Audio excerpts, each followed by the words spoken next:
Hello, I'm Daniel, and welcome to my YouTube channel. We here at the channel are continuing in our series of videos with respect to inspiration, education, information, guidance, advice, and I'd like to introduce you to a great character, a great personality in Judaism, Rabbi Yisroel Hopstein. This was the Maggid of Kozhnitz, the Kozhnitzer Rebbe. He was the founder of the Kozhnitzer Hasidim. He lived in Poland in the late 18th and early 19th century. He was born in 1737 and died at 1814. As a very, very young boy, he studied with Reb Shmelke of Nikolsburg. Reb Shmelke realized that this child was a great prodigy. And as he got a little older, he encouraged Rebbe Yisroel to study with Rebbe Dov the Maggid of Mezrich, which he did. After the Maggid of Mezrich's passage, he then went to study with Rabbi Elimelech of Lezhensk. Rabbi Yisroel Hopstein, in his later years, wrote many books on Hasidism, on Chassidus, and on Kabbalah, on Jewish mysticism. A story is told of this Chassid who was not very successful as a businessman. He would walk from town to town earning a few kopecks to eke out a living. And he happens to be arriving in Kozhnitz. Now this man was, in fact, a Kozhnitzer Chassid. He was a Chassid, a disciple of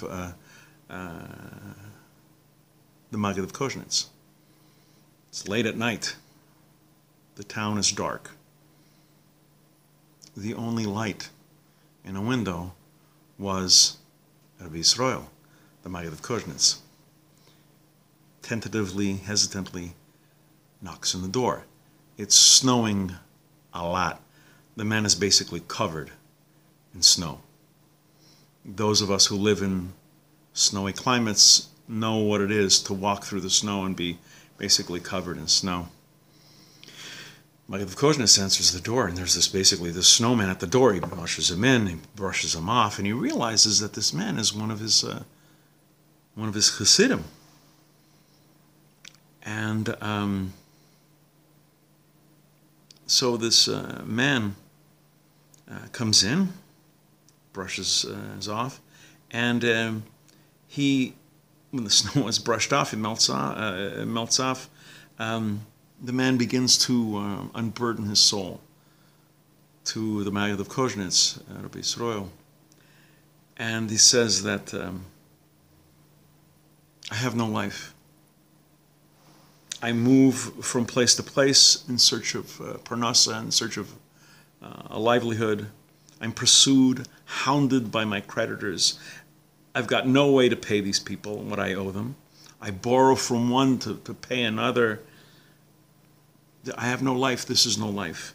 At least if I knew that I would merit a place, an olam haba, in the world to come, I could persevere. I could hang on.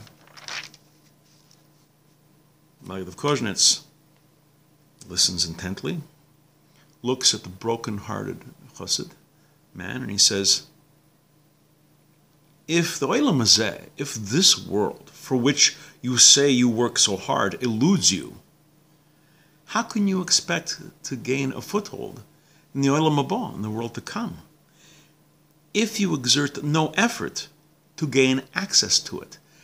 Chazal, our sages specifically, our sages of the Mishnah, say in Rabbi Yaakov in Pirkei Avos, says that this world is merely a hallway leading to the future world, to olam haba.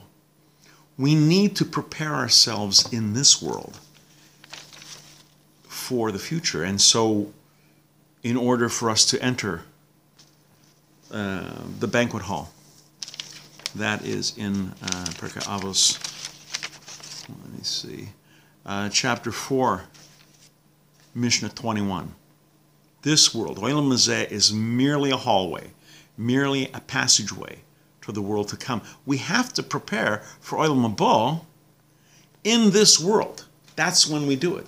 This man, his fate was not very nice. He had a hard time. He was devoting all of his effort to eke out a living in this world.